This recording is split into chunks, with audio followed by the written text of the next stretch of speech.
명쾌한 해설을 해주실 뉴스 전문가 세 분 소개합니다. 최진봉 성공회대 교수, 백성문 변호사, 그리고 하종대 보도본부 선임 기자 세 분입니다. 안녕하십니까? 어서 오십시오. 안녕하세요. 네. 자, 이재명 후보가 장남의 불법 상습 도박 사실을 인정했습니다. 그리고 공개 사과까지 했죠. 이런 가운데 경찰은 이재명 후보의 장남 이모 씨에 대해서 내사에 착수한 것으로 알려졌습니다. 이런 상황에서 이재명 후보의 자서전 내용이 새삼 다시 재조명받고 있습니다.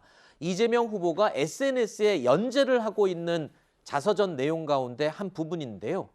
자, 지난 10월 25일에 공개한 내용을 보면 아버지가 도박으로 전 재산을 탕진했었고 그래서 과거에 고향을 떠나게 됐었다라면서 본인의 어린 시절 기억을 적어 놓은 내용입니다.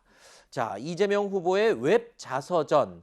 글쎄요, 이 아들의 불법 상습 도박 의혹이 없었다면 그냥 지나갔을 내용인데 다시 조명을 받게 된 거군요. 그러니까 저는 이 내용을 보면서 이재명 후보가 얼마나 힘들었을까 이런 생각이 들었어요. 그러니까 무슨 말이냐면 네. 그 당시에 그 가족을 제대로 돌보지 않고 아버님 되시는 분이 저런 이제 도박을 해가지고 가정을 이제 망하게 하고 결국 거기를 떠날 수밖에 없는 상황이었지 않겠습니까? 네. 거기에 대한 이제 어떤 아픔이 있었을 텐데, 근데 이제 어쨌든 어제 본인의 자식 되시는 분이 그런 일에 연루됐다는 얘기를 듣고 얼마나 황당했을까 하는 생각이 개인적으로 들어요. 그러니까 아버지 네. 마음으로 본다고 하면 네. 자기는 그걸 경계하고 살았는데 결국 이제 본인의 아들이 그런 일에 연루가 돼가지고 지금 법적 처벌을 받을 수도 있는 상황까지 빠지게 됐잖아요. 네. 그런 부분에서 얼마나 스스로가 자괴감이 들었을까 저는 개인적으로 그런 생각이 들었고, 네. 뭐 그거는 이제 본인이 앞으로 감당해야 될 문제라는 생각이 들고요. 이제 네. 아들 되시는 분도 네. 정말 이게 법적으로 문제가 되는 거라면 정정당당하게 수사도 받고 네. 뭐 처벌 받아야 될 부분이 있다면 처벌도 받고 이런 모습을 보여주는 게 필요하다고 봅니다. 흔히들 이런 경우에 무슨 기구한 운명이냐 이렇게 얘기를 하기도 하죠.